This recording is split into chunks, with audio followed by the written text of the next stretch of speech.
پیارے بچوں، آج کی کہانی ہے شیشے اور ہیرے کی کہانی۔ ایک بادشاہ کا دربار لگا ہوا تھا۔ چونکہ سردی کا دن تھا، اس لیے بادشاہ کا دربار کھلے میدان میں ہی لگا ہوا تھا۔ سب خاص و عام صبح کی دھوپ میں بیٹھے تھے۔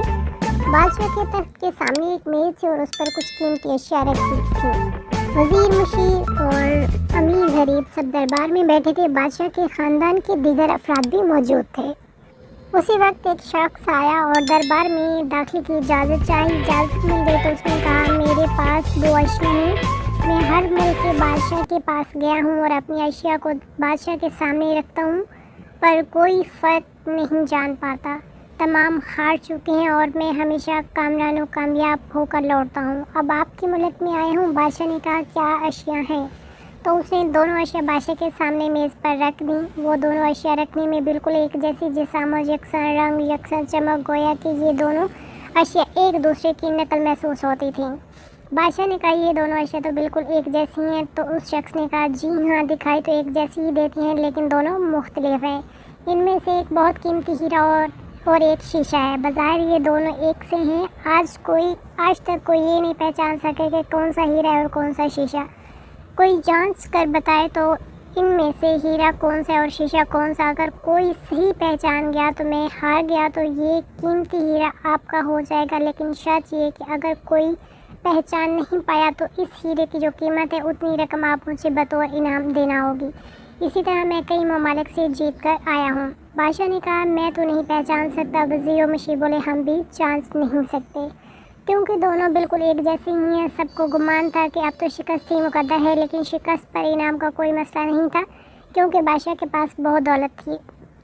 بادشاہ کی عزت کا مسئلہ تھا، کیونکہ تمام عالم میں یہ مشہور تھا کہ بادشاہ اور اس کی رعایا بہت ذہین ہے اور اس طرح ان کی سبکی ہوتی۔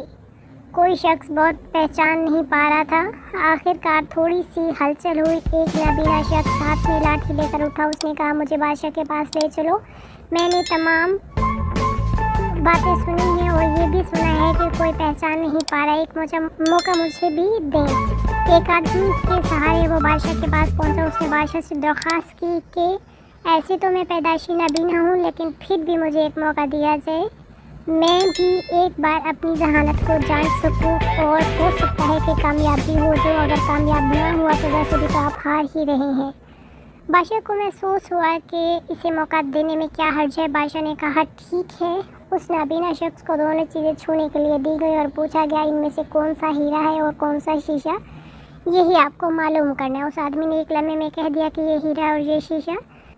جو آدمی اتنی جگہوں سے جیت کر آیا تھا وہ بہت حیران ہو گیا اور کہا، ٹھیک ہے، آپ نے صحیح پہچانا، آپ کو مبارک ہو۔ اپنے وعدے کے مطابق اب یہ ہیرا بادشاہ کا ہوا۔ تمام لوگ بہت حیران ہوئے کہ ایک نابینا شخص نے یہ کیسے جان لیا کہ اصل ہیرا کون سا ہے، اور سب نے یہی سوال کیا۔ نابینا شخص نے کہا کہ سیدھی سی بات ہے، دھوپ میں ہم سب بیٹھے ہیں، میں نے دونوں کو چھو کر محسوس کیا، جو ٹھنڈا رہا وہ ہیرا، جو گرم ہوا وہ شیشہ۔ اسی طرح زندگی میں بھی جو شخص سخت اور مشکل حالات میں گرم ہو جائے اور حالات کا سامنا نہ کر سکے وہ شیشہ کی مانند ہے، اور جو مشکلات میں ٹھنڈی مزاج اور صبر سے کام لے وہ ہیرے کی مانند ہے۔